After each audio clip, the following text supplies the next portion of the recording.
नमस्कार प्रिय दर्शकों। आनंद एक घने जंगल में एक शक्तिशाली और सुंदर टाइगर अपने परिवार के साथ रहता था। उसका नाम शेरू था। शेरू के परिवार में उसकी पत्नी रानी और उनके दो प्यारे टिन्नू और मिन्नू शामिल थे। शेरू अपने परिवार का ख्याल रखते थे। हर सुबह शेरू अपने परिवार के लिए शिकार करने निकलता और जंगल में शेरू टिन्नू और मिन्नू अपने पिता से सीखते थे कि जंगल में कैसे सुरक्षित रहना है, कैसे शिकार करना है और सबसे जरूरी बात, जंगल के सभी जानवरों को एक दिन जंगल में एक बड़ी समस्या खड़ी हो गई। हाँ दोस्तों, इंसान जंगल में पेड़ काटने और जानवरों का शिकार करने लगे। यह देखकर शेरू चिंतित हो गया। उसने जंगल के सभी जानवरों को इकट्ठा किया और सबके साथ मिलकर इस समस्या का समाधान निकालने का फैसला किया। शेरू ने एक योजना बनाई कि सभी जानवर मिलकर इंसानों को यह समझाएंगे कि जंगल केवल जानवरों का घर है और इसे नष्ट करना सभी के लिए खतरनाक होगा। शेरू का बात सुनकर सभी जानवरों ने अपनी एकता से इंसानों को यह एहसास दिलाया कि जंगल और प्रकृति की रक्षा करना कितना जरूरी है। आखिरकार इंसान जंगल को छोड़कर चले गए और शेरू अपने परिवार और जंगल के सभी जानवरों के साथ खुशहाल जीवन जीने लगा। टिन्नू और मिन्नू ने इस घटना से सीखा कि एकता में बहुत ताकत होती है। हाँ दोस्तों, एकता एक ऐसी चीज है जो इंसान को मरने दम तक साथ नहीं छोड़ती है। तो हाँ दोस्तों, बिना देरी किए वीडियो को आगे बढ़ाते हैं। तो एक दिन शेरू ने फैसला किया कि वह अपने परिवार को जंगल की सीमा के बाहर घुमाने ले जाएंगे। तो रानी शेरू का बात सुनकर बहुत खुश हो गई और टीनू और मिन्नू भी इस बात को सुनकर बहुत उत्साहित हो गए, क्योंकि उन्होंने कभी जंगल के बाहर की दुनिया नहीं देखी थी। सुबह सुबह सभी जाने के लिए तैयार हो गए। शेरू ने बच्चों को समझाया कि बाहर की दुनिया उनके जंगल से बहुत अलग होगी और उन्हें सतर्क रहना होगा।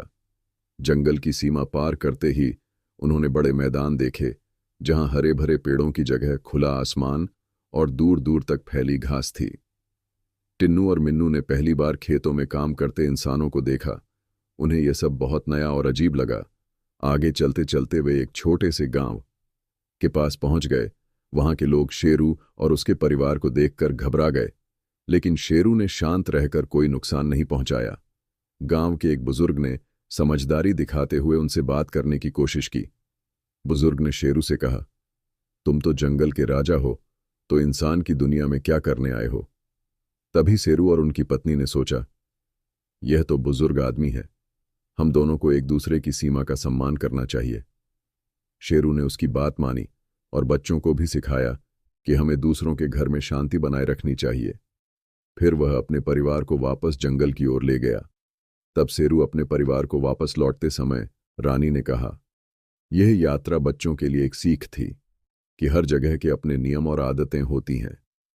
हमें अपने घर और दूसरों के घर दोनों का सम्मान करना चाहिए। तब टिन्नू और मिन्नू ने वादा किया कि वे हमेशा इस बात को याद रखेंगे। उस दिन के बाद शेरू का परिवार और भी समझदार और एकजुट हो गया। तब सभी जंगल से लौटते समय शेरू की पत्नी रानी ने बच्चों के लिए एक कहानी सुनानी शुरू की। वह चाहती थी कि टिन्नू और मिन्नू इस यात्रा से कुछ और सीखें। जब कहानियां खत्म हुई तब रानी ने कहा, जब मैं छोटी थी तब मैंने भी एक बार जंगल की सीमा पार की थी। मेरे माता पिता ने मुझे मना किया था, लेकिन मेरी जिज्ञासा मुझे रोक नहीं पाई। मैं बाहर की दुनिया देखने निकल पड़ी। बाहर मैंने इंसानों की बस्तियां देखीं। शुरुआत में सब कुछ बड़ा और रोमांचक लगा, लेकिन वहां इंसानों ने मेरे पीछे भागना शुरू कर दिया। वे शोर मचा रहे थे और उनके हाथों में अजीब चीजें थीं जो मुझे डरावनी लगी। मैं भागी छिपी और किसी तरह जंगल वापस लौटी। उस दिन मैंने समझ गया कि हर किसी की जगह अलग होती है। बाहर की दुनिया में रोमांच तो है, लेकिन वहां खतरे भी बहुत हैं। जब टिन्नू ने उत्सुकता से पूछा, तो आपने यह सब दादा से क्यों नहीं बताया? रानी ने मुस्कुराई और बोली, क्योंकि मुझे डर था कि वे मुझे डांटेंगे। लेकिन उस घटना ने मुझे सिखाया कि अपनी सुरक्षा सबसे जरूरी है। जंगल हमारा घर है और बाहर की दुनिया हमें हमेशा दोस्ताना नहीं मिलेगी। उसके बाद मिन्नू ने कहा, हम भी हमेशा यह याद रखेंगे।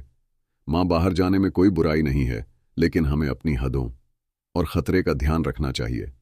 तब रानी की पति शेरू ने गर्व से कहा, यह सच है रानी, आज तो तुमने जो सिखाया वह हमारे बच्चों के लिए सबसे महत्वपूर्ण सबक है।